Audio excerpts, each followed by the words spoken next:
കർത്താവിൻ്റെ പാവനമായ പരിശുദ്ധമായ ശ്രേഷ്ഠനാമം ഇന്ന് നമ്മുടെ നടുവിൽ ഈ വിശുദ്ധ കൂട്ടായ്മയിൽ മഹത്വപ്പെടുമാറാകട്ടെ. സന്ദേശം കേൾക്കുന്ന എല്ലാ പ്രിയപ്പെട്ടവർക്കും നിസ്തുല്യനായ പാവനനായ യേശു ക്രിസ്തുവിൻ്റെ നാമത്തിൽ എൻ്റെ സ്നേഹവന്ദനങ്ങളെ അറിയിക്കുകയാണ്. ഇന്നും കർത്താവിൻ്റെ ആത്മാവ് നമ്മളോട് സംസാരിക്കട്ടെ. ഇന്ന് നമ്മുടെ ഉള്ളിൽ പരിശുദ്ധാത്മാവിൻ്റെ ഒരു ചെറിയ ഒരു ആത്മപകർച്ച, ഒരു സ്പർശനം, നമ്മുടെ ഉള്ളിൽ ആത്മാവിൻ്റെ ഒരു തീ. നമുക്കറിയാം, കർത്താവിൻ്റെ ആത്മാവും ശക്തിയും ഇല്ലാതെ സുവിശേഷ വേല ഫലം കായ്ക്കുകയില്ല. നമുക്ക് കുറേ വേല ചെയ്യാമെന്നല്ലാതെ ആത്മാവിൽ ദൈവരാജ്യം വചനത്തിലെല്ലാം അത് ദൈവശക്തിയാൽ സ്ഥാപിക്കപ്പെടണം. എന്ന് വെച്ചാൽ കുറേ ബൈബിളിലുള്ള തന്നെ കർത്താവിൻ്റെ വചനങ്ങൾ തന്നെ അത് എല്ലാവരും ഘോഷിക്കുന്നു. പക്ഷെ അതിനകത്ത് ശക്തി വ്യാപരിക്കണം, ആത്മാവ് വ്യാപരിക്കണം, ജീവൻ വ്യാപരിക്കണം. ആ വചനങ്ങളും തീ പോലെ പുറപ്പെടണം. അത് തീയുടെ 3 പ്രത്യേകത എന്ന് പറഞ്ഞു കഴിഞ്ഞാൽ, വെളിച്ചം പകരേണ്ടിടത്തും അന്ധകാരം മാറും. തീ കത്തുവാൻ തുടങ്ങിക്കഴിഞ്ഞാൽ ഇരുട്ട് മാറും, അന്ധകാരം മാറും. വെളിച്ചം പകരേണ്ടിടത്ത് വെളിച്ചം പകരും. 2, നശിപ്പിക്കേണ്ടതിനെല്ലാം ഈ തീ നശിപ്പിക്കും. 3-ാമതായിട്ടും ശുദ്ധീകരിക്കേണ്ടതിനെല്ലാം ഈ തീ എന്ത് ചെയ്യും? ശുദ്ധീകരിക്കും. അപ്പോൾ കർത്താവ് നമ്മളോട് പറഞ്ഞു, സ്നാപക യോഹന്നാൻ പറഞ്ഞു, ഞാൻ നിങ്ങളെ വെള്ളം കൊണ്ട് സ്നാനം കഴിപ്പിക്കുന്നു, എൻ്റെ പിന്നാലെ വരുന്നവൻ നിങ്ങളെ എന്ത് ചെയ്യും? പരിശുദ്ധാത്മാവിനാലും തീയാലും സ്നാനം കഴിപ്പിക്കും. തീയാലുള്ള അഭിഷേകം എന്ന് പറഞ്ഞാൽ, വെള്ളത്തിൽ നമ്മൾ മുഴുവനായി മുങ്ങി സ്നാനം കഴിഞ്ഞതുപോലെ ദൈവത്തിൻ്റെ ആത്മാവിൻ്റെ തീയിലും എന്ന് പറഞ്ഞു കഴിഞ്ഞാൽ നമ്മുടെ ഉള്ള എല്ലാ അശുദ്ധിയും നീങ്ങി നമ്മൾ ഒരു തീയായി പുറത്തു വരണം, ഒരു തീ ഗോളമായി പുറത്തു വരണം. ഭൂമിയെ കീഴ്മേൽ മറിക്കുന്നവരുടെ കൂട്ടത്തിൽ ഈ ധൈര്യം ഇവർക്ക് എവിടെ നിന്നും? ഈ ശക്തി ഇവർക്ക് എവിടെ നിന്നും? അതേ, സാധാരണ മനുഷ്യരെ അസാധാരണമായ ശുശ്രൂഷയ്ക്ക് വേണ്ടി ധൈര്യപ്പെടുത്തുന്ന, ശക്തീകരിക്കുന്ന ആത്മാവ്. അപ്പോൾ എപ്പോഴും നമ്മളൊരു പക്ഷേ 24 വർഷങ്ങൾക്ക് മുമ്പ് ഒരാത്മാവിനെ പ്രാപിച്ചതായിരിക്കും, പരിശുദ്ധാത്മാവിനെ പ്രാപിച്ചതായിരിക്കും. പക്ഷേ ഓരോ ദിവസവും നമ്മൾ എന്ത് ചെയ്യണം? പുതുക്കം പ്രാപിക്കണം. പുതുക്കം പ്രാപിച്ച് ഓരോ ദിവസവും നാം രൂപാന്തരപ്പെട്ടും ക്രിസ്തുവിൻ്റെ മേൽ തേജസ് പ്രാപിച്ച്, കൃപമേൽ കൃപ പ്രാപിച്ച് നമ്മളെല്ലാവരും തികഞ്ഞവരായി, കർത്താവായിരിക്കുന്നത് പോലെ നാം എല്ലാവരും ക്രിസ്തുവിനെ പോലെ ആയിത്തീരണം. നമ്മുടെ പിതാവായ ദൈവത്തിനുള്ള ഒരു വലിയ ആഗ്രഹമാണ് നമ്മളെല്ലാവരും തൻ്റെ പുത്രനായ യേശു ക്രിസ്തുവിനോട് അനുരൂപരായി തീരണം. നമ്മൾ സെൻട്രൽ പാസ്റ്റർ ആകുന്നതും, നമ്മൾ ഗ്ലോബൽ പാസ്റ്റർ ആകുന്നതും, നമ്മൾ ഡിസ്ട്രിക്ട് പാസ്റ്റർ ആകുന്നതും അതൊക്കെ ഭൂമിയിലുള്ള കാര്യങ്ങളാണ്. പക്ഷേ സ്വർഗീയ പിതാവ് ആഗ്രഹിക്കുന്നതും, ഒരു പാസ്റ്റർ പ്രാർത്ഥിച്ചതും, 24 വർഷങ്ങളായിട്ട് ഞാൻ സഭയിൽ നല്ല ശുശ്രൂഷ ചെയ്യുന്നു, ചിലയിടത്തെല്ലാം ഒരു ആത്മാക്കളെ കൂട്ടുവാൻ കഴിഞ്ഞു, പക്ഷെ ഇതുവരെയും എന്നെ പ്രസ്ബിറ്റർ ആക്കിയില്ല. അതാണ് അദ്ദേഹത്തിൻ്റെ സങ്കടം. എന്നാൽ ഒരു പണിയും ചെയ്യാതെ ഈ കൊതിയും ഞുണയും പറഞ്ഞു കിടക്കുന്ന ചമച്ചാഗിരി കളിച്ചുകൊണ്ടിരിക്കുന്ന നേതാക്കന്മാരുടെ പുറകിലെ അച്ചായ എന്ന് പറഞ്ഞ് നടക്കുന്നവരൊക്കെ ഇപ്പം അവരൊത്തിരി ഗ്രേഡ് കൂടിയ ലെവലിലെത്തി എന്ന് പരാതിപ്പെട്ടു. അപ്പം എനിക്ക് പറയുവാനുള്ളത്, സഹോദര, ഈ മനുഷ്യരുടെ മുമ്പിൽ ഉന്നതമായതും ദൈവത്തിൻ്റെ മുമ്പാകെ വെറും ചവറാണ്, ചപ്പാണ്. അത് മനസ്സിലാക്കണമെന്നുണ്ടെങ്കിൽ നമ്മൾ ആത്മാവിൽ നമ്മളത് തിരിച്ചറിയണം, ആത്മാവിൽ ജീവിക്കണം. നോക്കണം, അസഹിഷ്ണുതയുടെ ഒരു കാലഘട്ടത്തിലാണ് നമ്മൾ പൗലോസ് പറയുന്നത്, നമ്മൾ ജഡത്തിലാണ് ജീവിക്കുന്നതെങ്കിലും ജഡപ്രകാരമല്ല നമ്മൾ പോരാടേണ്ടത്. എന്നാൽ ഇന്ന് നമ്മുടെ ജഡമാണ് പുറത്തു വരുന്നത്. ഇന്നലെ ഒരു വീഡിയോ വന്നത്, ഏതോ ഒരു സഭയുടെയോ ഏതോ ഒരു ഓഫീസിൻ്റെ പൂട്ട് കുറേ പാസ്റ്റർമാരും കൂട്ടാളികളും വന്നിട്ട് സഭാ കെട്ടിടത്തിന് അല്ലെങ്കിൽ ഓഫീസിൻ്റെ പൂട്ട് തല്ലി പൊട്ടിക്കുന്നത്. അവിടെ 1-2 സെക്യൂരിറ്റിമാർ തടയാൻ ശ്രമിക്കുന്നുണ്ട്. നോക്കണം, അതാണ് അതിനേക്കാൾ വലിയ കോമഡി. ദൈവസഭയ്ക്ക് ഇന്ന് സെക്യൂരിറ്റി ഗാർഡുകൾ തോക്കുമായിട്ട് നിൽക്കുകയാണ്. എന്തിനാണാവോ ദൈവസഭയ്ക്ക് ഈ സെക്യൂരിറ്റി ഗാർഡുകൾ? അത് നല്ല അണ്ടമുണ്ടൻ രണ്ട് സെക്യൂരിറ്റി ഗാർഡുകളെ എന്നത് കാണുവാൻ വേണ്ടി കഴിഞ്ഞു. അവർ തടയാൻ ശ്രമിക്കുന്നുണ്ട്. അപ്പോൾ സെക്യൂരിറ്റി ഗാർഡുകളെ പോലും ഇടിച്ചു വീഴിക്കുവാൻ ശക്തിയുള്ള ശക്തന്മാരായ നല്ല അണ്ടമുട്ടന്മാരായ ശക്തന്മാരായ ദൈവദാസന്മാരാണ് വന്നിരിക്കുന്നത്. അവരുടെ മുമ്പിൽ സെക്യൂരിറ്റി പതറിപ്പോകുന്നതാണ് നമ്മൾ കാണുന്നത്. തടയാൻ കഴിയാതെ വണ്ണം അവരെ എന്തുവാ താക്കോലൊക്കെ അടിച്ച് പൊട്ടിക്കുകയല്ലേ. നോക്കണം, പൗലോസ് പറയുന്നൊരു കാര്യമുണ്ട്. 1 കൊരിന്ത്യർ 6-ാം അധ്യായത്തിൻ്റെ 7-ാം വാക്യം, നിങ്ങളുടെ ഇടയിൽ വ്യവഹാരം ഉണ്ടാകുന്നത് തന്നെ വല്ലാത്ത പോരായ്മയാണ്. നിങ്ങൾ എന്തുകൊണ്ട് അന്യായം ഏറ്റുകൊള്ളുന്നില്ല? നിങ്ങൾ അന്യായം സഹിച്ചു കൊള്ളാത്തത് എന്താണ്? എന്തുകൊണ്ട് നിങ്ങളും നഷ്ടം സഹിക്കുന്നില്ല? നഷ്ടം ഏറ്റുകൊള്ളാത്തത് എന്താ? നമ്മൾ എബ്രായ ലേഖനത്തിൽ വായിക്കുന്നു, വസ്തുക്കളുടെയും അപഹാരം. എത്രയോ പേര് ഈ മാർഗത്തിന് വേണ്ടി എല്ലാം ത്യജിച്ചിട്ട്, പ്രിയപ്പെട്ടവരെ, വല്ലാത്ത നാണക്കേടാണ്. ഇതൊക്കെ ലോകം മുഴുവനുമുള്ള ജാതികൾ കണ്ടുകൊണ്ടിരിക്കുകയാണ്. ആ റിപ്പോർട്ടർ പറയുന്നതും സമാധാനം ഉണ്ടാക്കുന്നു എന്ന് പറഞ്ഞ് ലോകം മുഴുവനും പ്രചരണം നടത്തുന്ന ഈ പെന്തക്കോസുകാരാണ് ഈ പരിപാടി കാണിക്കുന്നതെന്ന്. കർത്താവായ യേശു ക്രിസ്തു പറഞ്ഞു, സമാധാനം ഉണ്ടാക്കുന്നവർ ഭാഗ്യവാന്മാർ. എന്നിട്ട് ആ റിപ്പോർട്ടർ പറയാം, മുകളിലെല്ലാം ഒരുത്തൻ ഇത് കാണുന്നുണ്ട്. എന്നിട്ട് അയാൾ പറയുകയാണ്, അത് CCTV ക്യാമറയാണ്. എടോ റിപ്പോർട്ടറെ, CCTV ക്യാമറയ്ക്ക് പരിമിതികളുണ്ട് കാണാൻ. ഈ പൂട്ട് പൊളിച്ച് അകത്ത് കയറിയവന്മാരെ കാണിക്കാൻ ഈ CCTV ക്യാമറയ്ക്ക് കഴിഞ്ഞോ? എടോ, CCTVക്കൊക്കെ പരിമിതികളുണ്ട്.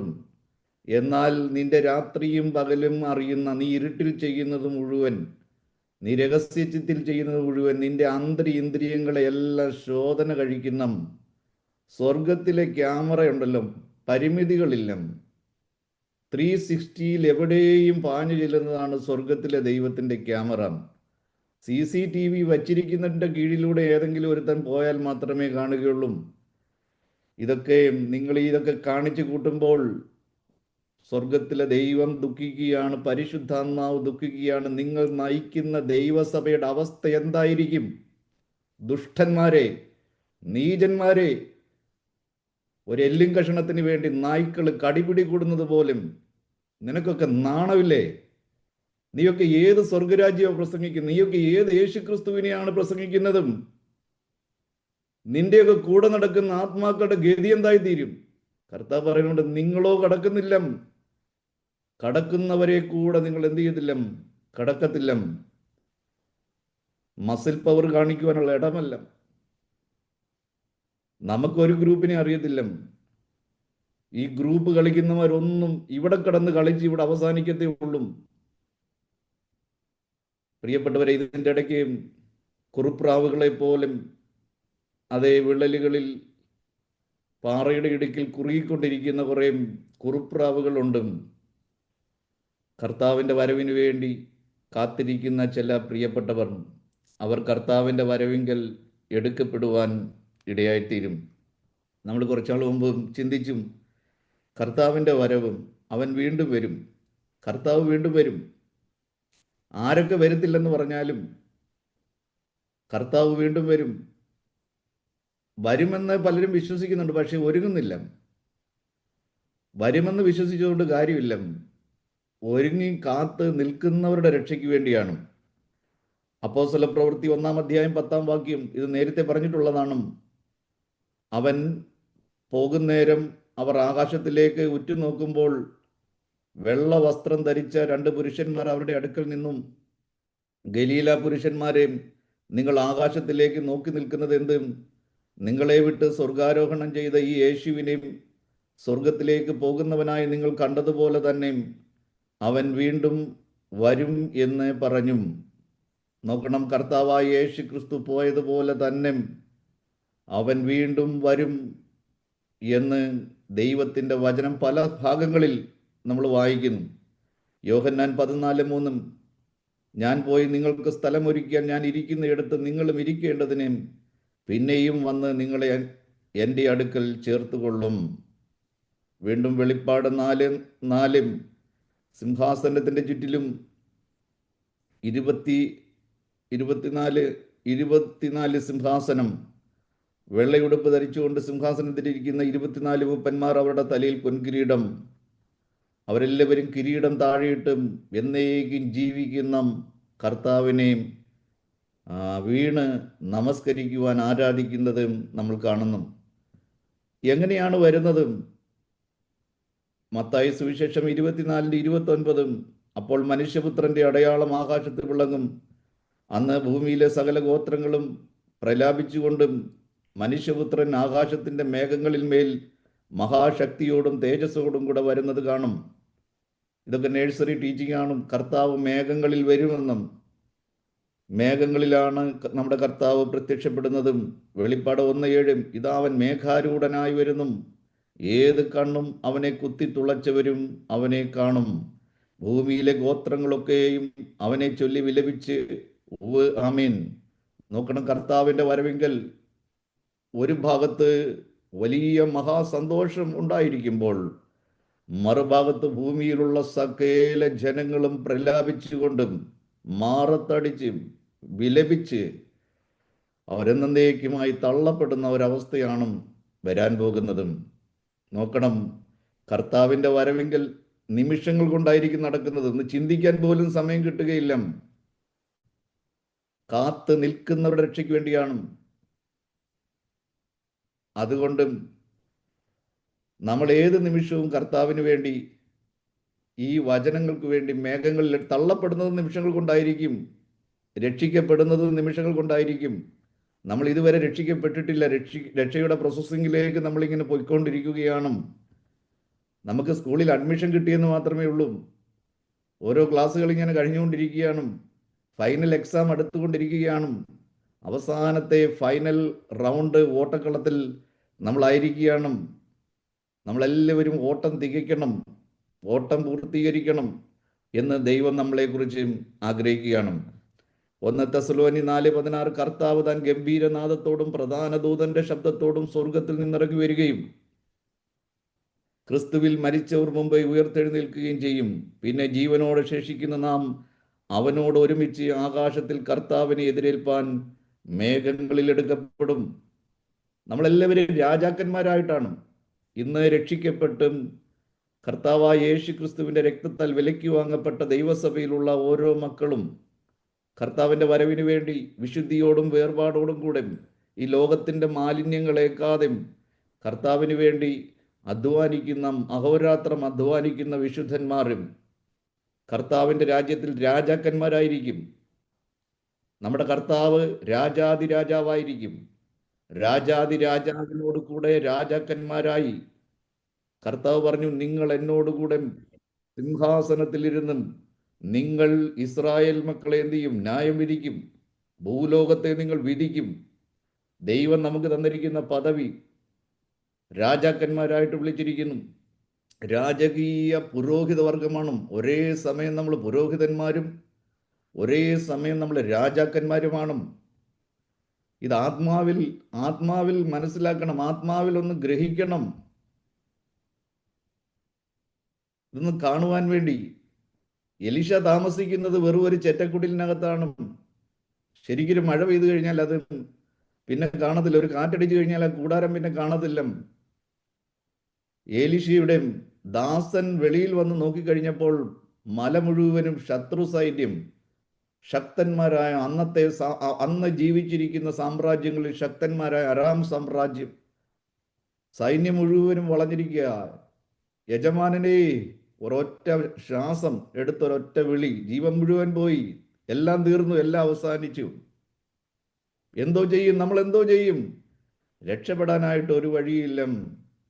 പ്രവാചകൻ ഭ്രമിച്ചു പോയില്ല. അന്നേരമല്ല ഹല്ലേലൂയയും ഗ്ലോറിയും പറയുവാൻ വേണ്ടി പോയതും.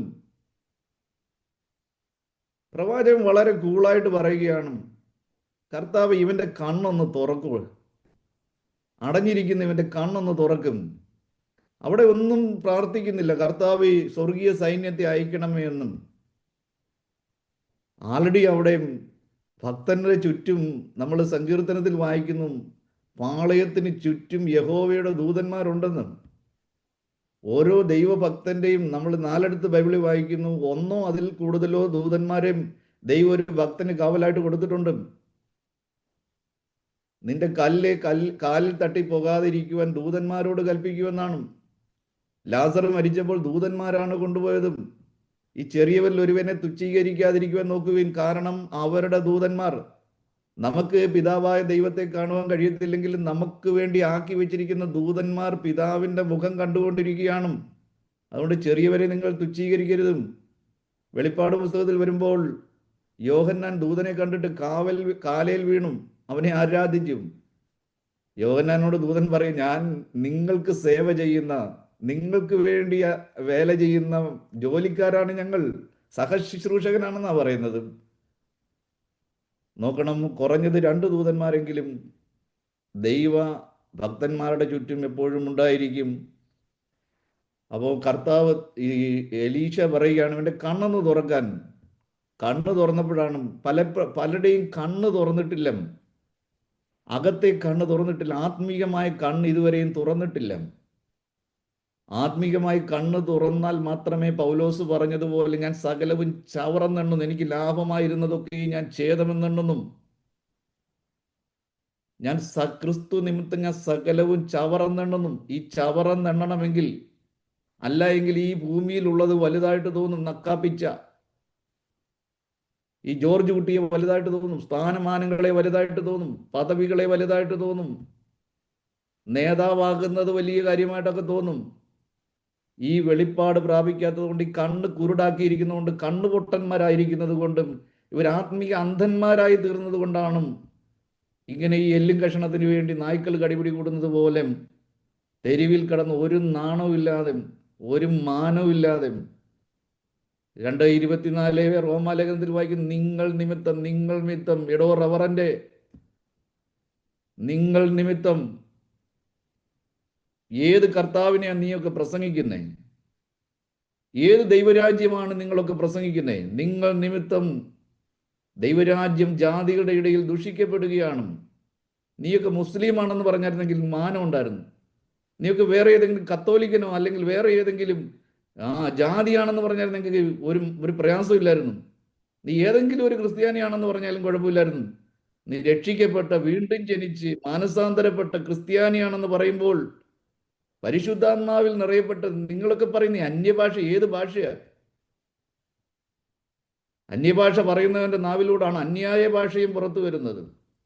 ഏത് ആത്മാവിലാണ് നിങ്ങൾ വസിക്കുന്നത്? എന്തുകൊണ്ട് അന്യായം വെക്കുന്നില്ല? വചനം പറയുന്ന അന്യായം ചെയ്യുന്നവനെ ദൈവം ഒരു ദിവസം പിടിക്കും, അവൻ ദൈവരാജ്യത്തിൽ കാണുകയില്ല. അന്യായം സഹിക്കണം. നമ്മുടെ കർത്താവിന് എന്തോ ന്യായം കിട്ടി? എവിടെ നീതി ലഭിച്ചേ? ഏത് ക്രിസ്തുവിന്റെ ഭക്തനാണ് നീതി ലഭിക്കുന്നത്? ഈ ഉലകത്തിൽ ക്രിസ്തു ഭക്തന്മാർക്ക് നീതി ലഭിക്കത്തില്ല.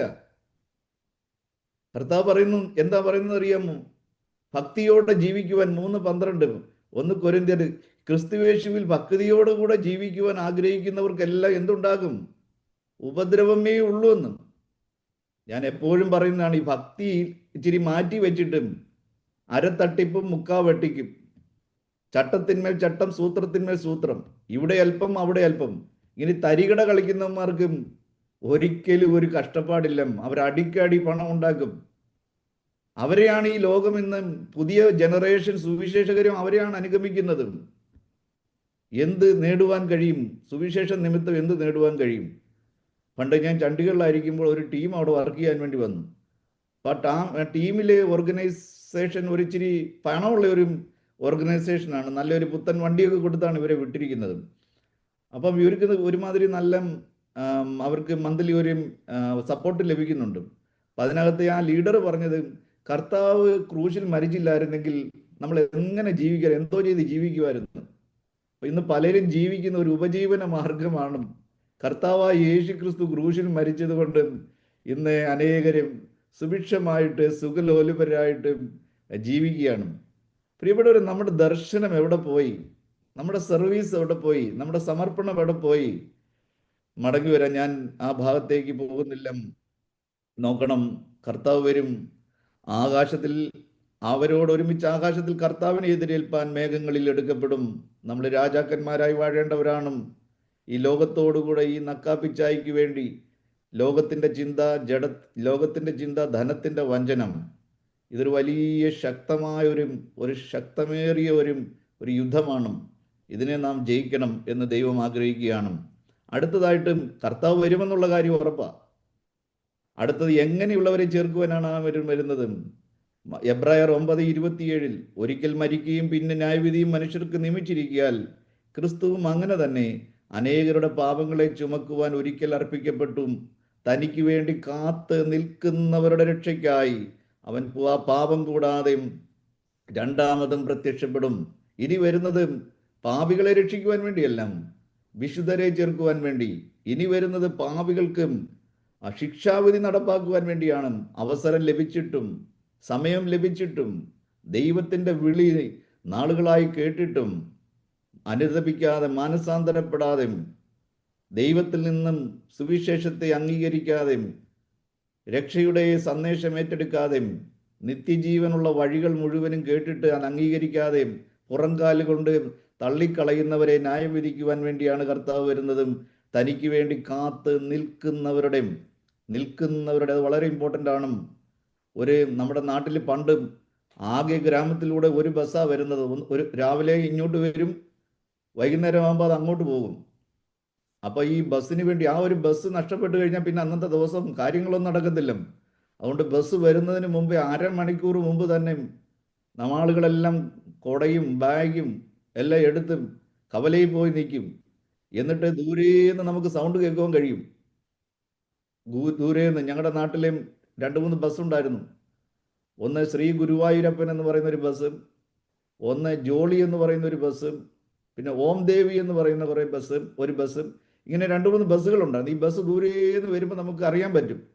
അപ്പോൾ എല്ലാവരും മുണ്ടൊക്കെ തട്ടൊക്കെ ഉടുത്ത് കുടയൊക്കെ തോളയിൽ തൂക്കി, സഹോദരിമാർ സാരിയൊക്കെ ഒന്ന് തോളയിൽ ബാഗൊക്കെ ഇട്ട് റെഡിയായി നിൽക്കുകയാണ്. ബസ് വരികയും ചാടി കയറുകയും. അങ്ങനെ റെഡിയായി നിൽക്കുന്നവരെ ചേർക്കുവാൻ വേണ്ടിയാണ് കർത്താവ് വരുന്നത്. പിന്നെ ഈ ബസ്സിനകത്ത് പോകണ്ടാത്ത കുറേ ആളുകളുണ്ട്. അവർ ഈ വെയിറ്റിംഗ് ഷെഡിൽ ഇങ്ങനെ വെറുതെ ഇരിക്കുന്ന നമുക്ക് കാണാം. ഇരുന്നിരുന്നിരുന്ന് ചിലരെ ചരിഞ്ഞ് ഇരിക്കുന്നത് കാണാം, പിന്നെ കൈകുത്തി ഇങ്ങനെ കിടക്കുന്നത് കാണാം, പിന്നെ ചിലർ കിടന്ന് മയങ്ങുന്നത് കാണാം, ചില കള്ളുകുടിയന്മാർ കിടന്ന് നന്നായിട്ട് ഉറങ്ങുന്നതും കാണാം. ഇതൊക്കെയും നടക്കുന്ന കാര്യങ്ങളാണ്. ദൈവം നമ്മളെ വിളിച്ചിരിക്കുന്നത് കാത്ത് കിടക്കുന്നവരെ കൊണ്ടുപോകാൻ വേണ്ടിയല്ല, കാത്ത് കിടന്ന് മയങ്ങുന്നവരെ കൊണ്ടുപോകാൻ വേണ്ടിയല്ല, കാത്ത് കിടന്ന് ഉറങ്ങുന്നവരെ വിളിച്ചുണർത്തി കൊണ്ടുപോകാനല്ല കർത്താവ് വരുന്നത്. തനിക്ക് വേണ്ടി കാത്ത് നിൽക്കുന്നവരുടെ പ്രിയപ്പെട്ടവരെ വരവിന് വേണ്ടി എപ്പോഴും നമ്മൾ ഒരുക്കമുള്ളവരായിരിക്കണം, തയ്യാറുള്ളവരായിരിക്കണം. വരുമ്പോഴല്ല നമ്മൾ മുണ്ടവിടാനും ഷർട്ടവിടാനും കോട്ടവിടാനും അന്വേഷിക്കേണ്ടതും. ഏത് നിമിഷവും നമ്മൾ ജഡം ബലഹീനമാണെങ്കിലും ആത്മാവിങ്ങനെ ഒരുക്കമുള്ളവരായിരിക്കണം. ഉത്തമഗീതത്തിൽ പറയുന്നു, വാതിക്കൽ ഏത് രാത്രിയിൽ വന്നാലും ഏത് നാഴികയിൽ വന്നാലും മണവാളൻ ഏത് നാഴികയിൽ വന്നാലും ആ ശബ്ദം കേൾക്കുന്ന മണവാട്ടി കാത് കൂർപ്പിച്ച് കിടക്കുന്ന ഉറക്കം, ഉറങ്ങുന്നുവെങ്കിലും ഉറങ്ങാതെ ഇരിക്കുന്ന ആ മണവാട്ടിക്ക് തുല്യമായിരിക്കണം നമ്മൾ ഓരോരുത്തരും എന്ന് ദൈവം നമ്മളെ പഠിപ്പിക്കുകയാണ്. അതുകൊണ്ട് തനിക്കായി കാത്ത് നിൽക്കുന്നവരുടെ രക്ഷയ്ക്ക് വേണ്ടി. പിന്നെ എഫേസ്യർ 5:20 കറ, ചുളുക്കം, മാലിന്യം ഒന്നുമില്ലാതെ സഭയെ ശുദ്ധവും നിഷ്കളങ്കവുമായി. 1 പത്രോസ് 1:5 ക്ഷയം, മാലിന്യം, വാട്ടം എന്നിവ ഇല്ലാത്തതായി അവകാശത്തിനായി തന്നെ വീണ്ടും ജനിച്ചിരിക്കുന്നു. കർത്താവ് വരുന്നത് ഊനമുള്ള മണവാട്ടിയെ ചേർക്കുവാൻ വേണ്ടിയല്ല, ഊനമില്ലാത്ത വിശുദ്ധയായ മണവാട്ടി. കറ, ചുളുക്കം, മാലിന്യം, വാട്ടം എന്നിവയൊന്നുമില്ലാതെ ശുദ്ധവും ശുഭ്രവുമായ വസ്ത്രം ധരിച്ചു നിൽക്കുന്ന, അലങ്കരിച്ച് നിൽക്കുന്ന മണവാട്ടി. മണവാളൻ എത്ര യോഗ്യതയുള്ളവനാണോ മണവാളൻ്റെ യോഗ്യത അനുസരിച്ചാണ് മണവാട്ടിയുടെ യോഗ്യതയും. മണവാളന് യോജിച്ച മണവാട്ടിയായിരിക്കണം. മണവാളൻ ഒന്നേ ഡിമാൻഡ് ചെയ്യുന്നുള്ളൂ. ABCDEF ഒന്നും ചോദിക്കുന്നില്ല. മണവാളൻ ഒന്നേ ചോദിക്കുന്നുള്ളൂ. എ എന്ന് പറഞ്ഞാൽ ഏജ്, ബി എന്ന് പറഞ്ഞാൽ ബ്യൂട്ടി, സി എന്ന് പറഞ്ഞാൽ ക്യാരക്ടർ, ഡി എന്ന് പറഞ്ഞാൽ ഡൗറി, ഇ എന്ന് പറഞ്ഞാൽ എഡ്യൂക്കേഷൻ, എഫ് എന്ന് പറഞ്ഞാൽ ഫാമിലി. ഇങ്ങനെ ABCDEF ഒന്നും ചോദിക്കത്തില്ല. മണവാളൻ ഒന്നേ ഉള്ളൂ. ഞാൻ വിശുദ്ധനായിരിക്കുന്നത് പോലെ മണവാട്ടിയും വിശുദ്ധയായിരിക്കണം. നമ്മുടെ നിറമൊന്നും ദൈവത്തിന് വിഷയമല്ല, നമ്മുടെ കുലങ്ങളൊന്നും ദൈവത്തിന് വിഷയമല്ല, നമ്മുടെ പണ്ടത്തെ ജീവിത രീതികളൊന്നും ദൈവത്തിന് വിഷയമല്ല. ഇപ്പോൾ ഇപ്പോൾ മണവാട്ടി വിശുദ്ധയായിരിക്കണം, മണവാളൻ വിശുദ്ധനായിരിക്കുന്നത് പോലെ ഒരു കുറവ് ഉള്ള മണവാട്ടിയെ മണവാളൻ കൊണ്ടുപോകുകയില്ല. 99 മാർക്കുണ്ട്, എന്നാൽ ഒന്നുകൂടി ഇട്ട് കൊടുത്തിട്ട് 100 കൊണ്ടുപോകാമെന്ന് വിചാരിക്കരുത്. 100% വിശുദ്ധയായ, പൂർണ്ണ വിശുദ്ധയായ മണവാട്ടിയെയും അതേ യോഗ്യതയുള്ളവരെ മാത്രം ദൈവസന്നിധിയിൽ കർത്താവ് സ്വീകരിക്കത്തുള്ളൂ എന്നുള്ള കാര്യം നമ്മൾ മറന്നു പോകരുത്. ഇപ്പോൾ നമ്മൾ ചെയ്യേണ്ടത് എന്താണെന്ന് ചോദിച്ചാൽ, എന്തെങ്കിലും ജീവിതത്തിൽ പോരായ്മകൾ ഉണ്ടെങ്കിൽ, എന്തെങ്കിലും നമ്മുടെ വസ്ത്രം കറ പിടിച്ചിരിക്കുകയാണെങ്കിൽ, കീറ്റൽ വന്നിട്ടുണ്ടെങ്കിൽ എന്ത് ചെയ്യണം? നമുക്ക് ദൈവം തന്നിരിക്കുന്ന വിവാഹ വസ്ത്രം, രക്ഷയുടെ വസ്ത്രം, അത് നമ്മൾ എന്ത് ചെയ്യും? വീണ്ടും കുഞ്ഞാടിൻ്റെ രക്തത്താൽ അലക്കി വെടിപ്പാക്കി കറയും ചുളുക്കുമെല്ലാം മാറ്റി നമ്മൾ എപ്പോഴും ധരിച്ച് ദൈവസന്നിധിയിൽ നിൽക്കുന്നവരായി തീരുവാൻ ദൈവം നമ്മളെ സഹായിക്കുമാറാകട്ടെ. 1 യോഹന്നാൻ 2:28 ഇനിയും കുഞ്ഞുങ്ങളെ അവൻ പ്രത്യക്ഷനാകുമ്പോൾ നാം അവന്റെ സന്നിധി ലജ്ജിച്ചു പോകാതെ അവന്റെ പ്രത്യക്ഷ നമുക്ക് ധൈര്യം ഉണ്ടാകുന്നതിനും അവനിൽ വസിപ്പീൻ. അവൻ പ്രത്യക്ഷനാകുമ്പോൾ നാം അവന്റെ സന്നിധിയിൽ അവനെ പോലെ തന്നെ നമ്മളായിത്തീരും എന്ന് കർത്താവ് നമ്മളോട് പറയുകയാണ്. അടുത്തതായിട്ട് ഓരോരുത്തരും ചെയ്ത പ്രവൃത്തിക്ക് തക്കവണ്ണം പ്രതിഫലം നൽകുവാനാണ് കർത്താവ് വരുന്നത്. മത്തായി 16:27 മനുഷ്യപുത്രൻ തന്റെ പിതാവിന്റെ മഹത്വത്തിൽ തന്റെ ദൂതന്മാരുമായി വരും. അപ്പോൾ അവൻ ഓരോരുത്തരും അവനവന്റെ പ്രവൃത്തിക്ക് തക്കവണ്ണം പകരം നൽകും. പ്രിയപ്പെട്ടവരെ, നമ്മൾ എന്തൊക്കെ ചെയ്തിട്ടുണ്ടോ അതിന് തക്കവണ്ണമായിരിക്കും കർത്താവ് നമുക്ക് പ്രതിഫലം തരുന്നതും.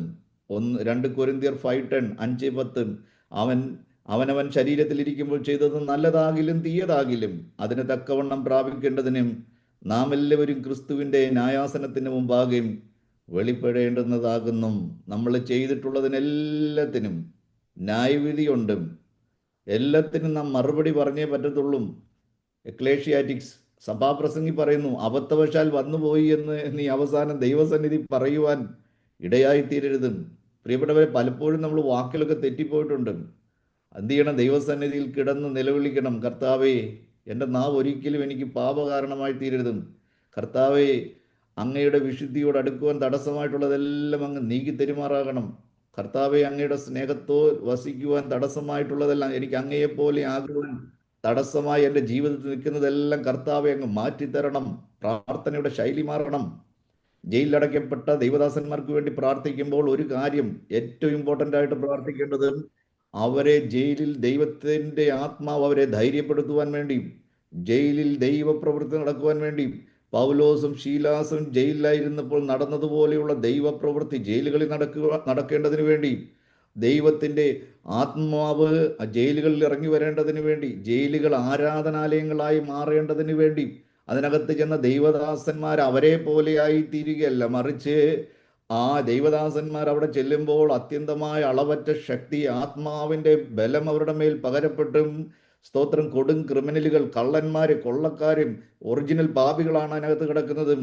ജയിലിൽ അറസ്റ്റ് ചെയ്യപ്പെട്ട് ജയിലിലേക്ക് പോകുന്ന ദൈവദാസന്മാർ സന്തോഷിക്കണം. കാരണം ജയിലിനകത്ത് അവർക്ക് സുവിശേഷത്തിൻ്റെ വലിയ വിശാലമായ വഴിയാണ് തുറക്കപ്പെട്ടിരിക്കുന്നത്. കാരണം ജയിലിൽ സുവിശേഷം അറിയിക്കുകയാണെങ്കിൽ പിന്നെ ആരും അറസ്റ്റ് ചെയ്യാൻ വേണ്ടി വരികയില്ല. പിന്നെ അറസ്റ്റ് ചെയ്ത് എങ്ങോട്ടാ? ആൾറെഡി അറസ്റ്റഡ് ആണ്. അറസ്റ്റ് ചെയ്ത് കിടക്കുന്ന ഒരുവൻ ജയിലിൽ കിടക്കുമ്പോൾ സന്തോഷിക്കണം, സുവിശേഷത്തിനുള്ള വഴി തുറക്കപ്പെട്ടിരിക്കുകയാണ്. കുറെ കൊടും കൊള്ളക്കാർ, ക്രൂരന്മാര്, സമൂഹത്തിന് ആർക്കും ഒതുക്കുവാൻ കഴിയാത്ത, പോലീസിനോ നിയമങ്ങൾക്കൊന്നും ഒരിക്കലും ഒതുക്കാൻ കഴിയാത്ത കൊടും ക്രിമിനലുകള് ജയിലിനകത്ത് മാനസാന്തരപ്പെട്ട് കുഞ്ഞാടുകളായി കഴിയുമ്പോൾ ജയിൽ സൂപ്രണ്ട് ഉൾപ്പെടെയുള്ളവരെ മുട്ടുകുത്തിയിട്ടും അവരെ സ്നാനമേൽക്കുവാനിടയായി തീരും. അതുകൊണ്ട് ദൈവപ്രവൃത്തി ജയിലുകളിൽ നടക്കുവാൻ, ദൈവദാസന്മാർ അറസ്റ്റ് ചെയ്യപ്പെടുന്നത്, ദൈവസഭകൾ ഉപദ്രവിക്കപ്പെടുന്നത് ദൈവത്തിൻ്റെ ഇഷ്ടപ്രകാരമാണ്. ദൈവം അറിയാതെ ഒരാൾ പോലും നമ്മുടെ സഭയിൽ കാലുകുത്തുവാൻ ദൈവം അനുവദിക്കത്തില്ല. അത് നമ്മൾ മനസ്സിലാക്കണം. ദൈവം അറിഞ്ഞുകൊണ്ടാണ് സഭ പീഡയിലൂടെ ദൈവം വിട്ടുകൊടുക്കുന്നത്. ഒന്ന്, നമ്മുടെ വിശ്വാസത്തിൻ്റെ ശോധനയാണ്. 2, ദൈവത്തിൻ്റെ പ്രവൃത്തി നമ്മളിലൂടെ ദൈവം ചെയ്യേണ്ടതായിട്ടുണ്ട്. അതുകൊണ്ട് ജയിലിലേക്ക് പോകുന്ന ദൈവദാസന്മാരുടെ മേൽ ദൈവം അത്യന്തമായ ശക്തി, അളവറ്റ ശക്തി ദൈവം പകർന്നു കൊടുക്കേണ്ടതിന് വേണ്ടി നമ്മൾ പ്രാർത്ഥിക്കണം. നമ്മുടെ കർത്താവും അവനവൻ ശരീരത്തിലിരിക്കുമ്പോൾ ചെയ്തതിനും അവൻ പ്രതിഫലം കൊടുക്കും. വെളിപ്പാട് 22:11 പറയുന്നു, അനീതി ചെയ്യുന്നവൻ ഇനിയും അനീതി ചെയ്യട്ടെ, അഴുക്കുള്ളവൻ ഇനിയും അഴുക്കാടട്ടെ എന്നാണ്. അഴുക്കാടട്ടെ. ആ അഴുക്കിനകത്ത് കിടന്ന്, ആ ചളിക്കകത്ത് കിടന്ന്, ആ ചെളിക്കുണ്ടിൽ കളഞ്ഞ നാറ്റത്തിൽ, ആ മാലിന്യത്തിൽ കിടന്ന്, അഴുക്കുചാലിൽ കിടന്നവൻ അങ്ങോട്ട് ആറാടട്ടെ എന്നാണ് പറയുന്നത്.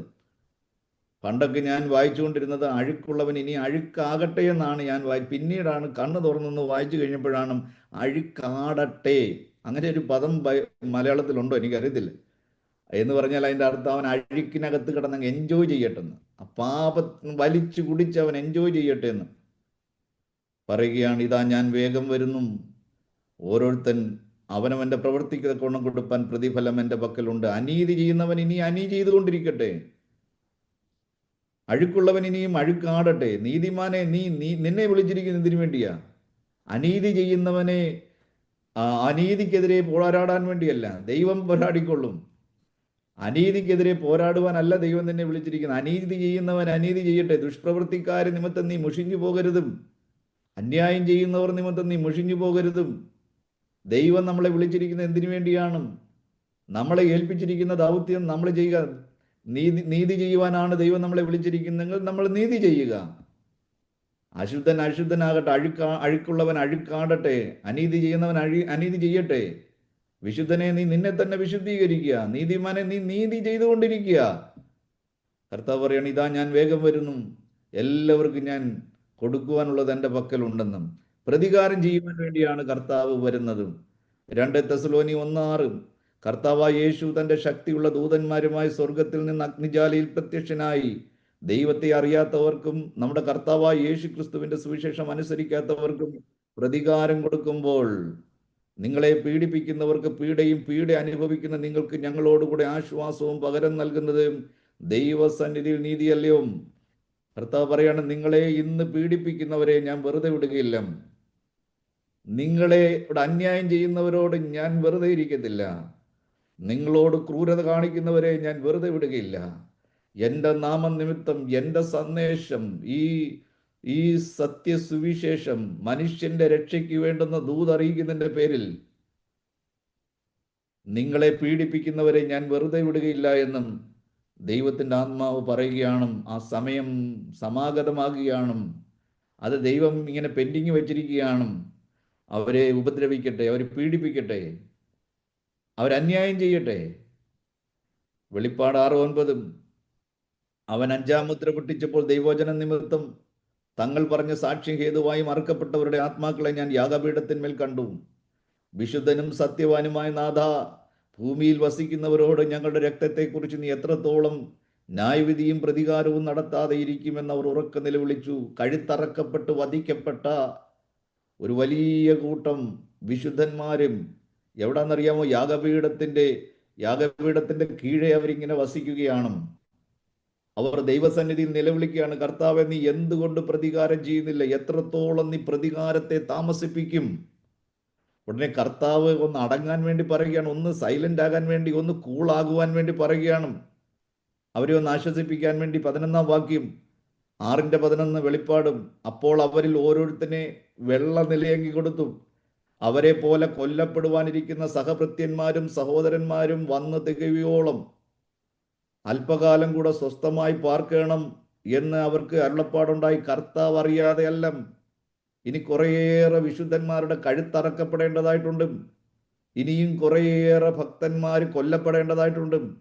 നിങ്ങൾ പ്ലീസ് ഒന്ന് ശാന്തമാകണം. അവർക്ക് എല്ലാവരെയും ഒന്ന് ആശ്വസിപ്പിക്കാൻ വേണ്ടി ഈ പിള്ളേർ കരയുമ്പോൾ ഒരു ചോക്ലേറ്റ് കൊടുത്ത് ശാന്തമാക്കുന്നത് പോലെ, പിള്ളേരെയും വല്ലാതെ വയലൻ്റായി കരയുമ്പോൾ ഒരു കളിപ്പാട്ടം കൊടുത്ത് ഒരു സൗണ്ട് ഉണ്ടാക്കി പിള്ളേരെ ഒന്ന് ശാന്തമാക്കുന്നത് പോലെ യാഗപീഠത്തിൻ്റെ കീഴേ നിലവിളിക്കുന്ന വിശുദ്ധന്മാരൊക്കെ ദൈവം ഒന്ന് ആശ്വസിപ്പിക്കാൻ അവർക്കെല്ലാവർക്കും ഓരോ വെള്ള നിലയങ്കി കൊടുത്തും. എന്നിട്ട് അവരോട് പറയുകയാണ്, അല്പം കൂടെ നിങ്ങൾ കാത്തിരിക്കണം, ഇനിയും കുറേ വിശുദ്ധന്മാരുടെ കഴുത്തറക്കപ്പെടേണ്ടതായിട്ടുണ്ട്, എൻ്റെ നാമം നിമിത്തം അവരവരുടെ ജീവിതം ഹോമിക്കേണ്ടതായിട്ടുണ്ട്, അവരും കൂടെ ഇനി വന്നു ചേരട്ടെ, അതിനുശേഷമായിട്ട് നമുക്ക് ഒന്നിച്ചങ്ങ് കൊടുക്കാം. എല്ലാം കൂടെ നമുക്ക് പലിശയും കൂട്ടുപലിശയും എല്ലാം കൂടെ ചേർത്തിട്ട് നമുക്ക് ഒന്നിച്ചു കൊടുക്കാമെന്നും ദൈവം ഇവിടെ വാഗ്ദത്തം ചെയ്യുകയാണ്. റോമർ 12:19, പ്രിയമുള്ളവരെ, നിങ്ങൾ തന്നെ പ്രതികാരം ചെയ്യാതെ ദൈവകോപത്തിനിടം കൊടുപ്പീൻ. പ്രതികാരം എനിക്കുള്ളത്, ഞാൻ പകരം ചെയ്യും എന്ന് കർത്താവ് അരുളി ചെയ്യുന്നു. പ്രതികാരം നമുക്കുള്ളതല്ല. ദൈവം നമ്മളെ വിളിച്ചിരിക്കുന്ന കുഞ്ഞാടുകളായിട്ടാണ്. എങ്ങനെയുള്ള കുഞ്ഞാട്? അറക്കുവാനാണ് കൊണ്ടുപോകുന്നത് എന്ന് അറിഞ്ഞിട്ടും കയറ് പൊട്ടിക്കാതെ ഇരിക്കുന്ന കുഞ്ഞാടും. ഞാൻ പറഞ്ഞിട്ടുണ്ട് എന്ന് എനിക്ക് തോന്നുന്നു. ഞാൻ ചെറുപ്പമായിരിക്കുമ്പോൾ കരുനാഗപ്പള്ളി എന്ന് പറയുന്ന സ്ഥലത്തും എൻ്റെ വീട്ടിൽ നിന്നും 12 കിലോമീറ്റർ അപ്പുറമാണ്. അവിടെ വലിയ പെരുന്നാളിനും ഒരു വലിയ പോത്തിനെ അറുത്തു. അപ്പം ഈ പോത്തിനെയും കാലുകളെല്ലാം കുരുക്കി താഴെയിട്ടു. എന്നിട്ട് വലിയൊരു കുഴി കുഴിച്ചു. എന്നിട്ട് ഉസ്താദ് വന്നിട്ട് എന്ത് ചെയ്യുമെന്നറിയാമോ? വേദം ഓതും. ഈ അറബിയിലുള്ള വേദം ഓതി. അപ്പം ഈ പോത്തിനോട് സമ്മതമാണോ എന്ന് ചോദിക്കും. ചിലർ ഞങ്ങളുടെ നാട്ടിൽ കടുകാണ് ചെവിക്കകത്തിട്ട് കൊടുക്കുന്നത്. ഈ പോത്തിൻ്റെ ചെവിക്കകത്തിട്ട് കൊടുക്കും. ഇപ്പം ചെവിക്കകത്ത് ഈ കടുക് ഇട്ട് കഴിയുമ്പോൾ ഈ പോത്ത് എന്ത് ചെയ്യും? ഈ കടുക് കളയാൻ വേണ്ടി ഇങ്ങനെ തലകുലുക്കും. അപ്പോൾ ഈ ഉസ്താദ് ചോദിക്കും, നിന്നെ കൊല്ലുന്നത് സമ്മതമാണോ എന്ന് ചോദിക്കുമ്പം ഈ പോത്ത് ഈ കടുക് ചെവിക്കകത്ത് വീഴുമ്പോൾ എന്ത് ചെയ്യും? ഇങ്ങനെ തലകുലുക്കും. നോക്കണം, എന്തോ ഒരു പ്രമാണങ്ങളാണ്. എന്തായാലും ഈ പോത്തിനെ കാല് കുലുക്കി താഴെ ഇട്ടു. ഒരു 10-30 പേരുണ്ട്. എന്നിട്ട് ഈ കുഴിയുടെ അടുക്കിലോട്ട് ഇതിനെ കഴുത്തി ഇങ്ങോട്ട് വെച്ചിട്ട് ഉസ്താദ് ഓതി എന്ത് ചെയ്തു? ഈ കത്തി കൊണ്ട് ഇതിൻ്റെ കഴുത്തറുത്തു. അപ്പം ഈ പുഴ പോലെ, ഈ പൈപ്പിനകത്തുനിന്ന് വെള്ളം വരുന്നത് പോലെ ചോര ഈ കുഴിയിലേക്ക് ഇങ്ങനെ ഒഴുകുകയാണ്. അപ്പോൾ ഈ പോത്ത് ചത്തതുപോലെ അവിടെ കിടക്കുകയാണ്. എല്ലാവരും കയറിൻ്റെ പിടിവിട്ടു. പിടിവിട്ടു. കുറച്ച് നിമിഷങ്ങൾ കഴിഞ്ഞപ്പോൾ ഈ പോത്ത് ഒരൊറ്റ കുതിപ്പ് കുതിച്ചു. ഈ അറുത്ത ഉസ്താദിനെയും അവിടെ നിന്ന് 2-3 പേരെ ചവിട്ടി താഴെ ഇട്ടു. എന്നിട്ട് അവരുടെ മുകളിലൂടെ ഈ പോത്ത് ഓടുകയാണ്. ഭയങ്കരമായൊരു പോത്ത്. ഇത് കഴുത്ത് മുറിഞ്ഞ് പകുതി ഒടിഞ്ഞ് കിടക്കുകയാണ്. ഈ പോത്ത് ഇങ്ങനെ ലക്ഷ്യമില്ലാതെ ഓടുകയാണ്. അവിടെ നിന്ന് കരുനാഗപ്പള്ളിയിൽ നിന്ന് ഓടി അത് ഞങ്ങളുടെ ആ ശൂരനാട്ടിലൂടെ ഓടി അവസാനം ഇത് സിനിമാ പറമ്പെന്ന് പറയുന്ന ഒരു സ്ഥലത്ത് വന്ന് റോഡിനകത്ത് വീണ് ഈ പോത്ത് ചാകുകയാണ്. എന്ന് പറഞ്ഞു കഴിഞ്ഞാൽ ചാകുന്നതിന് മുമ്പുള്ള മരണവിപ്രാളം, ജീവിക്കുവാൻ വേണ്ടിയുള്ള കൊതി. പകുതി കഴുത്തറക്കപ്പെട്ടു. ശരീരത്തിലുള്ള രക്തം മുഴുവനും ആ കുഴിക്കകത്തേക്ക് പൈപ്പിലെ വെള്ളം തുറന്നു വിടുന്ന പോലെ പാഞ്ഞുപോയി. എന്നിട്ടും ഒരല്പം ജീവൻ ശരീരത്തിൽ ഉണ്ടായിരുന്നത് കൊണ്ട് സർവശക്തിയും ഉപയോഗിച്ചും ആ പോത്ത് ജീവന് വേണ്ടി പോരാടുകയാണ്. കഴുത്തൊടിഞ്ഞിട്ടും അത് ഏകദേശം 14 കിലോമീറ്ററുകളും ആ പോത്ത് ഓടുവാനിടയായി തീർന്നു. ഇത് എൻ്റെ ചെറുപ്പത്തിൽ നടന്ന കാര്യമാണ് ഞാൻ പറയുന്നത്. എന്ന് പറഞ്ഞാൽ ഏത് പ്രാണിയും ഏത് ജീവിയും എങ്ങനെ ഈ ഒരല്പം ജീവനുണ്ടെങ്കിൽ ജീവിക്കുവാൻ വേണ്ടി അത് പോരാടും. എന്നാൽ ഇവിടെ ഒരാടിനെയും കൊണ്ടുപോവുകയാണ്, അറക്കുവാൻ കൊണ്ടുപോവുകയാണെന്ന് അറിഞ്ഞിട്ടും കയറ് പൊട്ടിക്കാത്ത, മിണ്ടാതെ ഇരിക്കുന്ന ഒരു കുഞ്ഞാട്, കഴുത്ത് വെച്ചു കൊടുക്കുന്ന ഒരു കുഞ്ഞാട്, രോമം കത്തിരിക്കുന്നവരുടെ നടുവിൽ മിണ്ടാതെ ഇരിക്കുന്ന കുഞ്ഞാട്. ദൈവം നമ്മളെ വിളിച്ചിരിക്കുന്നത് ഇതേപോലെയുള്ള ഒരു കുഞ്ഞാടാകുവാൻ വേണ്ടിയാണ്. ചിലരുടെ പേര് ശാന്തമ്മ എന്നാണ്. ശാന്തമായ സ്വഭാവത്തിൻ്റെ അമ്മയെന്നാണ് ഈ പേരിൻ്റെ അർത്ഥം. പക്ഷേ ഈ ശാന്തമ്മയുടെ സ്വഭാവം അറിയണമെങ്കിൽ ശാന്തമ്മയുടെ വീടിൻ്റെ അടുക്കിലൂടെ ആ അടുക്കള ഭാഗത്തോടൊന്ന് പോയാൽ നമുക്ക് മനസ്സിലാകും ഈ ശാന്തമ്മ എങ്ങനെയുള്ള ശാന്തമ്മയാണ്. എന്നാൽ ഒത്തിരി ശാന്തമ്മമാരുണ്ട്. അവരൊക്കെ ഒത്തിരി നല്ല ശാന്ത സ്വഭാവമുള്ളവരാണ്. ഞാൻ അവരുടെ കാര്യമല്ല ഈ പറയുന്നത്, പേരിൻ്റെ കാര്യമേ പറയുന്നത്. ചിലരുടെ പേര് പൊന്നച്ചൻ എന്നാണ്, പൊന്നച്ചായൻ. പൊന്നുപോലെയുള്ള സ്വഭാവത്തിൻ്റെ അച്ഛൻ, തങ്കച്ചൻ. തങ്കച്ചൻ എന്ന് പറഞ്ഞാൽ തങ്കം പോലെയുള്ള സ്വഭാവത്തിൻ്റെ തങ്കമ്മ, പൊന്നമ്മ. ഇതൊക്കെ ഭയങ്കര അർത്ഥത്തോടു കൂടെ ഇടുന്ന പേരാ.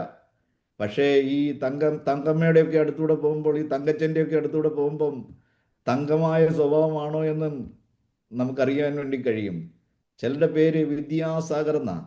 ഞാൻ പണ്ട് ബാങ്കിൽ വർക്ക് ചെയ്യുമ്പോഴും ലോണിലാണ്, കുറച്ച് നാളുകൾ ഞാൻ ലോണിനകത്തിരുന്നു. ഞാനൊരു പ്രൈവറ്റ് ബാങ്ക് വർക്ക് ചെയ്തിട്ടുണ്ടായിരുന്നു. അപ്പം ഈ ലോണിനകത്തിരിക്കുമ്പോൾ വിദ്യാസാഗർ എന്ന് പറഞ്ഞ ഒരാൾ കാറ് മേടിക്കാൻ, അന്ന് ഹോണ്ട സിറ്റി കാറ് മേടിക്കാൻ വന്നു. ഒത്തിരി 30 വർഷത്തോളമായി. അപ്പം ഈ ആൾ കാറ് മേടിക്കാൻ വന്നപ്പോൾ ഞാൻ അതിൻ്റെ ഫോമുകളെല്ലാം സൈൻ ചെയ്യാൻ വേണ്ടി പേന കൊടുത്തപ്പോൾ അയാൾ പറഞ്ഞില്ല, വേണ്ട, നെഹി നെഹി നെഹി. പുള്ളിക്കാരന് വേണ്ടുന്നത് ഈ മഷിയാണ്, അങ്കൂട്ടാ ചാപ്പാണ്.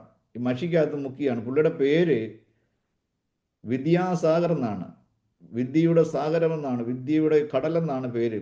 പക്ഷേ ഒപ്പിടാൻ പോലും അറിയത്തില്ല. ചിലരുടെ പേര് ദയാസാഗർ എന്നാണ്, ദയയുടെ സാഗരം എന്നാണ്. പക്ഷേ അറുത്ത കൈക്ക് ഉപ്പ് തേക്കത്തില്ല. ഇത്രയും ദുഷ്ടനും നീചനുമായ മനുഷ്യർ. പ്രിയപ്പെട്ടവരെ, നമ്മുടെ പേര് കുഞ്ഞാടുകളെന്നാണ്. നമ്മൾക്ക് ആ സ്വഭാവം ഉണ്ടായിരിക്കണം. അറക്കുവാൻ കൊണ്ടുപോവുകയാണെന്ന് അറിഞ്ഞിട്ടും മിണ്ടാതെ ഇരിക്കുന്ന കുഞ്ഞാട്, സ്തോത്രം, കയറ് പൊട്ടിക്കാത്ത കുഞ്ഞാട്. കർത്താവ് അറിയാൻ നമ്മുടെ ജീവിതത്തിൽ ഒന്നും സംഭവിക്കുന്നില്ല. മിണ്ടാതെ ഇരുന്ന് ഞാൻ ദൈവമെന്ന് അറിഞ്ഞുകൊള്ളുക. ദുഷ്ടത ചെയ്യുന്നവൻ ദുഷ്ടത ചെയ്യട്ടെ, അനീതി ചെയ്യുന്നവൻ അനീതി ചെയ്യട്ടെ, പീഡിപ്പിക്കുന്നവൻ പീഡിപ്പിക്കട്ടെ. പുതപ്പെടുക്കാൻ വേണ്ടി വരുന്നവനെ നിന്റെ വസ്ത്രം കൂടെ നീ വിട്ടുകൊടുക്കുക. ഒരു കർണത്തടിക്കുന്നവന് നീ മറ്റേ കർണം കൂടെ കാണിച്ചു കൊടുക്കുക. നോക്കണം, ഈ ബൈബിളിൽ ഒരു സന്ദേശം ഇന്ത്യയുടെ സ്വാതന്ത്ര്യത്തിൽ എത്തിക്കുവാൻ, തോക്കിന്റെയും പീരങ്കിയുടെയും അധികാരത്തിന്റെയും നടുവിൽ ബ്രിട്ടീഷുകാർ ഇന്ത്യയെ ചവിട്ടി ബൂട്ടിനടിയിൽ ചവിട്ടി അരയ്ക്കുമ്പോൾ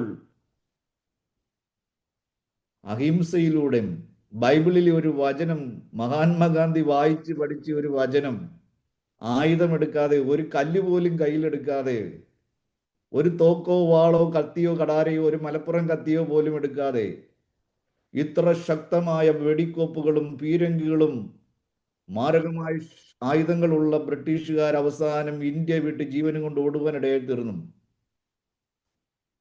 ബ്രിട്ടീഷുകാരൻ കർണത്തടിച്ചപ്പോൾ മറ്റേ കർണവും കാണിച്ചു കൊടുത്തു.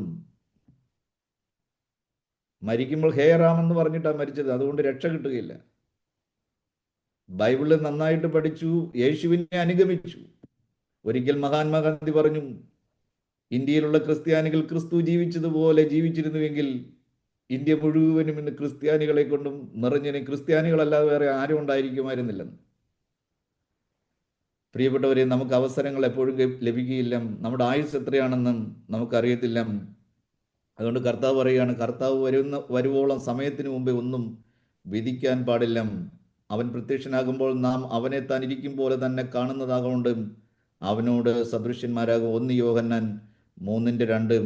നാം കർത്താവ് ഇരിക്കുന്നത് പോലെ നാം അവനെ കാണുന്നത് കൊണ്ടും നാം അവനെ സമന്മാരാകും, അവനെ പോലെ ആയിത്തീരും എന്ന് കർത്താവ് നമുക്ക് പറയുകയാണ്. എപ്പോഴാണ് കർത്താവ് വരുന്നത്? മത്തായി 24:36. ആ നാളും നാഴികയും സംബന്ധിച്ചും എൻ്റെ പിതാവ് മാത്രമല്ല ആരും സ്വർഗത്തിലെ ദൂതനും പുത്രനും കൂടെ അറിയുന്നില്ല. അതിൻ്റെ അർത്ഥം യേശുവിന് അറിയത്തില്ല എന്നല്ല. ചില മുസ്ലിം സഹോദരന്മാർ പറയുന്നത് യേശു സർവശക്തനല്ലായിരുന്നു എന്നാണ്, സർവജ്ഞാനി അല്ലായിരുന്നു എന്നാണ്. കാരണം യേശുവിന് പോലും അറിയത്തില്ല യേശു വരുന്ന സമയം എപ്പോഴാണെന്ന്.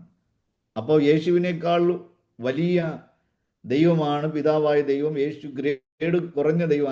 അങ്ങനെയല്ല എൻ്റെ അർത്ഥം. ദൈവം പിതാവാണ്, പിതാവും യേശുവാണ് മണവാളൻ. മണവാളൻ വരുന്ന സമയം എന്ന് വെച്ചാൽ മണവാളൻ വിവാഹത്തിന് വേണ്ടി മണവാളൻ തീർച്ചയായിട്ടും അറിഞ്ഞിരിക്കും. പക്ഷെ പിതാവാണ് പറയുന്നത്. യഹൂദ നിയമം അനുസരിച്ച്, യഹൂദന്മാരുടെ കൾച്ചർ അനുസരിച്ച് പുറപ്പെടുവീൻ എന്ന് പറയുന്നത് പിതാവായ ദൈവമാണ്. എന്ന് പറഞ്ഞാൽ പുത്രൻ അറിയാം പോകാൻ സമയമായി, എപ്പോൾ പോകും. പക്ഷെ അത് പിതാവാണ് പറയുന്നത്, പുറപ്പെടുവീൻ. അപ്പോഴാണ് മണവാളൻ പുറപ്പെടുന്നത്. അപ്പോഴാണ് കാഹളം മുഴങ്ങുന്നത്. മണവാളൻ വരുന്ന ആ കാഹളം മുഴക്കുന്നത് അപ്പോഴാണ്. ഇങ്ങനെ വിളിച്ചു പറയുന്നത് ആ സമയത്താണ്. അല്ലാതെ യേശുവിന് വരുന്ന നാഴിക അറിയാൻ മേലഞ്ഞിട്ടല്ല. 2 പത്രോസ് 1 തിമത്തിയോസ് 6:16. തക്ക സമയത്ത് അവൻ പ്രത്യക്ഷത വരുത്തും. താൻ മാർത്തം അമർത്യതയുള്ളവനും അടുത്തുകൂടാത്ത വെളിച്ചത്തിൽ വസിക്കുന്നവനും മനുഷ്യർ ആരും കാണാത്തവനും കാണുവാൻ കഴിയാത്തവനുമായവൻ തക്ക സമയത്ത് ആ പ്രത്യക്ഷത വരുത്തും. 2 പത്രോസ് 3:9-10. കർത്താവിൻ്റെ ദിവസമോ കള്ളനെ പോലെ വരും. അന്ന് ആകാശം കൊടുമുഴക്കത്തോടെ ഒഴിഞ്ഞു പോകും, മൂലപദാർത്ഥങ്ങൾ കത്തി അഴിയുകയും ഭൂമിയും അതിലുള്ള പണിയും വെന്തു പോവുകയും ചെയ്യും. കർത്താവ്, the day of the Lord will come as a thief in the night.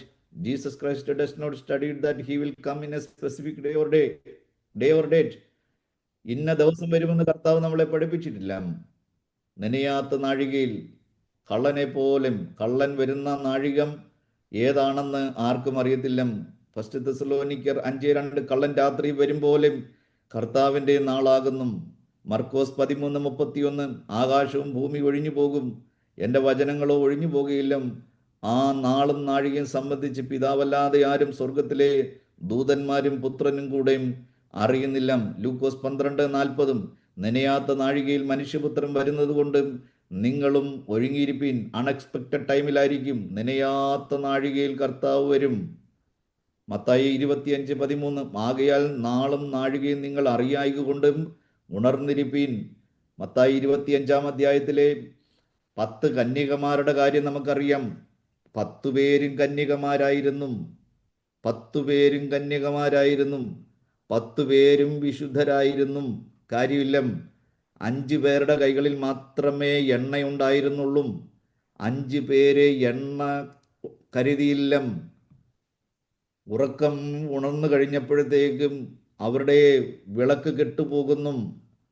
എണ്ണയുള്ളവരോട് ചോദിച്ചപ്പോൾ അവർ ബുദ്ധിയോടുകൂടെ വിവേകത്തോടെ പറഞ്ഞു, ഞങ്ങൾക്കും നിങ്ങൾക്കും വരാതെ ഇരിക്കേണ്ടതിന് നിങ്ങൾ പോയിട്ട് വിൽക്കുന്നവരുടെ അടുക്കൽ നിന്നും വാങ്ങിക്കൊണ്ടുവരുവീൻ.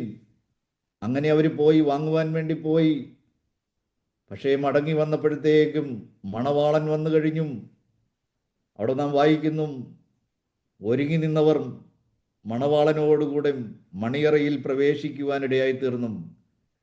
പോയി മടങ്ങി വന്നവർ വാതിൽ മുട്ടി മുട്ടി മുട്ടി മുട്ടി മുട്ടി. അവരും കന്യകമാരായിരുന്നു, അവരും വിശുദ്ധരായിരുന്നു. പക്ഷെ അവരെന്ത് ചെയ്തില്ല? തയ്യാറെടുപ്പുകൾ എടുത്തില്ല, ഒരുങ്ങിയില്ല, എണ്ണ കരുതിയില്ല. മറ്റുള്ളതെല്ലാം അവർ കരുതി, എണ്ണയൊഴിച്ചെല്ലാം അവർ കരുതി. പക്ഷെ എണ്ണ മാത്രം കരുതിയില്ല. ആത്മാവ് തെളിഞ്ഞിരിക്കേണ്ടുന്ന അവസ്ഥയിൽ ആത്മാവ് കെട്ടുപോകുവാനിടയായി തീർന്നു. കർത്താവ് പറയുന്നു, ഞാൻ നിങ്ങളെ അറിയുന്നില്ല, ഞാൻ നിങ്ങളെ അറിയുന്നില്ല, എന്നെ വിട്ടു പോകുവീനെന്ന് കർത്താവ് അവരോട് പറയും. അതുകൊണ്ട് നനയാത്ത നാഴികയിൽ, അൺഎക്സ്പെക്റ്റഡ് ടൈമിലും കർത്താവ് വരുന്നത് കൊണ്ട് നിങ്ങൾ ഉണർന്നിരിപ്പീൻ. നാളും നാഴികയും നമ്മൾ അറിയായതുകൊണ്ട് ഉണർന്നിരിപ്പീൻ. മത്തായി 25:31. മനുഷ്യപുത്രൻ തൻ്റെ തേജസ്സോടെ സകല വിശുദ്ധന്മാരുമായി വരുമ്പോൾ അവൻ തൻ്റെ തേജസ്സിൽ സിംഹാസനത്തിൽ ഇരിക്കും. അതേ, മുൾമുടി ചൂടിയ ശിരസിലും 100 കണക്കിന് രാജമുടികൾ ചൂടി.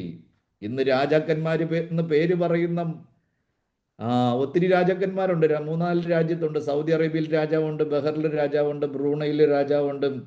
അങ്ങനെ. എന്നാൽ ഒരു കാര്യം ഓർക്കണം, ഇവർ രാജാവെന്നുള്ള പേര് മാത്രമേ ഉള്ളൂ. രാജാവാകണമെങ്കിൽ എന്തൊക്കെ വേണം? സിംഹാസനം ഉണ്ടായിരിക്കണം. സിംഹാസനം ഇല്ലാത്തവൻ എങ്ങനെ രാജാവാകും? ഇന്നുള്ള ഭൂമിയിലുള്ള ഒരു രാജാക്കന്മാർക്കും സിംഹാസനമില്ല. രണ്ടാമതായിട്ടും രാജവസ്ത്രം ഉണ്ടായിരിക്കണം. ഇന്നുള്ള ഒരു രാജാക്കന്മാർക്ക് രാജവസ്ത്രമില്ല. അവിടുത്തെ സാധാരണ പൗരന്മാർ ധരിക്കുന്ന അതേ വസ്ത്രമാണ് അവരും ധരിക്കുന്നത്. മൂന്നാമതായിട്ട് രാജാവായിരിക്കണമെങ്കിൽ കിരീടം ഉണ്ടായിരിക്കണം. കിരീടമില്ലാത്തവൻ രാജാവല്ല. ഇന്നുള്ള ഒരൊറ്റ രാജാക്കന്മാരെന്ന് പറയുന്നവരുടെ കയ്യിലും എന്തില്ല? കിരീടങ്ങൾ ആരുമില്ല. ഇവിടെ സൗദി അറേബ്യയിലെ സൗദി കിങ്, അദ്ദേഹം ഇവിടുത്തെ പച്ചക്കറി മാർക്കറ്റിൽ വിൽക്കുന്ന അറബി വയ്ക്കുന്ന അതേ തലയെക്കെട്ടാണ് രാജാവും തലയിൽ വച്ചുകൊണ്ടിരിക്കുന്നത്. വസ്ത്രത്തിൻ്റെ ഇച്ചിരി വില കൂടുതലൊക്കെ കാണും, അത് മാത്രമേ ഉള്ളൂ വ്യത്യാസം. ഒരു രാജാവിൻ്റെയും തലയിൽ എന്തില്ല? കിരീടങ്ങളില്ല. രാജാവാകണമെങ്കിൽ ചെങ്കോലുണ്ടായിരിക്കണം.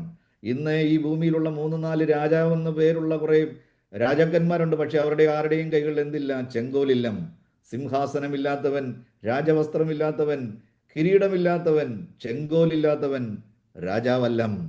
എന്നാൽ നമ്മുടെ കർത്താവായ യേശു ക്രിസ്തു രാജാതിരാജാവായി ഈ ഭൂമിയെ വാഴുവാൻ വേണ്ടി ജെറുസലേമിൽ തന്നെ ദാവീദിന്റെ സിംഹാസനം, ജെറുസലേമിൽ അവൻ സിംഹാസനം വയ്ക്കും. രാജവസ്ത്രം ധരിച്ചവനകത്തിരിക്കും. അവൻ്റെ തലയിൽ രാജകിരീടങ്ങൾ ഉണ്ടായിരിക്കും, അനേക രാജമുടികൾ ഉണ്ടായിരിക്കും. അവൻ്റെ കൈകളിൽ ഒരു രാജദണ്ഡുണ്ടായിരിക്കും. ആ രാജദണ്ഡ് കൊണ്ടും അവൻ ഈ ഭൂമിയെ മുഴുവനും വാഴുന്ന ഒരു സമയം അടുത്തു വരികയാണ്. അതേ, കർത്താവ് തൻ്റെ തേജസ്സോടുകൂടെ സകല വിശുദ്ധന്മാരുമായി വരുമ്പോൾ അവൻ തൻ്റെ തേജസ്സിൻ്റെ സിംഹാസനത്തിൽ ഇരിക്കും. ലൂക്കോസ് 17:24.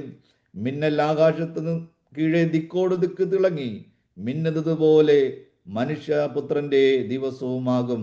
മത്തായി 24:27. മിന്നൽ കിഴക്ക് നിന്ന് പുറപ്പെട്ട് പടിഞ്ഞാറോളം വിളങ്ങും പോലെ മനുഷ്യപുത്രന്റെ വരവും ആകും. മത്തായി 24:30. അപ്പോൾ മനുഷ്യപുത്രന്റെ അടയാളം ആകാശത്ത് വിളങ്ങും. മനുഷ്യപുത്രൻ ആകാശത്തിലെ മേഘങ്ങളിന്മേൽ മഹാശക്തിയോടും തേജസ്സോടും കൂടെ വരുന്നത് കാണും. അവന്റെ വൃതന്മാരെ ആകാശത്തിന്റെ അറുതി മുതൽ അറുതി വരെ 4 ദിക്കിൽ നിന്നും കൂട്ടിച്ചേർക്കും. വെളിപ്പാട് 22:12. ഇതാ ഞാൻ വേഗം വരുന്നു. I come quickly, my reward is with me to give every man according as his work shall be. ഇതാ ഞാൻ വേഗം വരുന്നു, ഓരോരുത്തരും കൊടുക്കുവാൻ പ്രതിഫലം എൻ്റെ കൈകളിലുണ്ട്. 1 Corinthians 15:51. അന്ത്യകാഹളനാദത്തിങ്കൽ പെട്ടെന്ന് കണ്ണിമയ്ക്കുന്നതിനിടയിൽ നാം എല്ലാവരും രൂപാന്തരപ്പെടും. Within fraction of second, within twinkling of an eye. കണ്ണടച്ചു തുറക്കുന്നതിന് മുമ്പ് കർത്താവിൻ്റെ പ്രത്യക്ഷത നടക്കുവാൻ ഇടയായിത്തീരും. മരിച്ചവർ അക്ഷയരായി ഓർക്കുകയും നാം രൂപാന്തരപ്പെടുകയും ചെയ്യും. പ്രിയപ്പെട്ടവരെ, ഈ വചനങ്ങൾ സത്യമാകുന്നു. ആകാശം മാറും, ഈ ഭൂമി മാറും, എന്നാൽ ദൈവത്തിൻ്റെ വചനം മാറാത്ത വചനം. ഈ വചനം നിറവേറുക തന്നെ ചെയ്യും. ഇന്ന് വരെ ഈ ബൈബിൾ സത്യമാണ്, നാളെയും ഈ വചനങ്ങൾ സത്യമായിരിക്കും. അതെ, ഈ ലോകത്തോടുകൂടെ നമ്മൾ നശിക്കാതെ ഇരിക്കേണ്ടതിന് മണവാളൻ എത്രത്തോളം വിശുദ്ധനായിരിക്കുന്നു, അതുപോലെ നമുക്ക് വിശുദ്ധരായി തീരാം. ദൈവത്തിൻ്റെ ഇഷ്ടം നമ്മളിൽ നിറവേറട്ടെ. ഒരുങ്ങാം. ഈ ലോകത്തിൽ അന്യായങ്ങൾ പെരുകട്ടെ, അനീതി പെരുകട്ടെ. ദൈവം നമുക്ക് ന്യായമായി ലഭിക്കേണ്ടത് തടയുന്നവർ അത് തടയട്ടെ. എന്നാൽ ഇതെല്ലാം കണ്ടുകൊണ്ടിരിക്കുന്ന ഒരു കർത്താവുണ്ട്. അവൻ ഒരു ദിവസം നീതിയോടെ ന്യായം വിധിക്കും. കർത്താവ് പ്രതീക്ഷിക്കാത്ത സമയത്ത് അവൻ പ്രത്യക്ഷനാകും. ഒരുങ്ങാം. കർത്താവ് അതിനായി നമ്മളെ സഹായിക്കുമാറാകട്ടെ. ഒരു നിമിഷം പ്രാർത്ഥിക്കാം. സ്വർഗീയ പിതാവേ, ഞങ്ങളെ തൃക്കരങ്ങളിലേക്ക് സമർപ്പിക്കുന്നപ്പാ. കർത്താവേ, കർത്താവിൻ്റെ വരവിനെ കുറിച്ച് ഞങ്ങൾ നാളുകളായി കേൾക്കുകയാണ്. കർത്താവെ, 10 പേരും കന്യകമാരായിരുന്നു.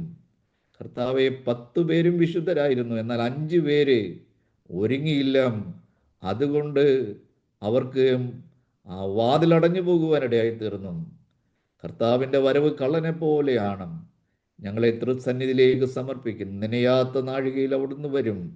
കർത്താവെ, ഏത് നിമിഷവും ഒരുക്കമുള്ളവരായി, കറയോ ചുളുക്കമോ മാലിന്യമോ വാട്ടമോ ഒന്നുമില്ലാതെ ശുദ്ധവും ശുഭ്രവുമായ വസ്ത്രം ധരിച്ചു നിൽക്കുന്ന അലങ്കരിക്കപ്പെട്ട വിശുദ്ധയായി മണവാട്ടിയായി ഞങ്ങളുടെ മണവാളനോട് കൂടെ ഞങ്ങൾക്ക് അതേ യോഗ്യതയുള്ളവരായിരിക്കുവാൻ ഞങ്ങളെ സഹായിക്കുമാറാകണമേ. സകല ജഡമോഹങ്ങൾ, കൺമോഹം, ജീവനത്തിൻ്റെ പ്രതാപങ്ങളെ ജയിക്കുവാൻ ഞങ്ങളെ സഹായിക്കണമേ. ഈ ലോകം ഞങ്ങൾക്ക് വെറുക്കപ്പെട്ടതായി തീരുവാൻ, ഇതിനെ ചപ്പന്നും ചവറന്നും എണ്ണുവാൻ, കർത്താവിൻ്റെ രാജ്യത്തിന് വേണ്ടി കാത്തിരിക്കുവാൻ ഞങ്ങൾക്ക് ഓരോരുത്തർക്കും കർത്താവ് കൃപ തരണമേ എന്ന് പ്രാർത്ഥിക്കുന്നു. പരിശുദ്ധാത്മാവിൽ ഞങ്ങളെ നിറച്ചാട്ടെ, ആത്മശക്തിയാൽ ഞങ്ങളെ നിറച്ചാട്ടെ. യേശു ക്രിസ്തുവിൻ നാമത്തിൽ ആമേൻ.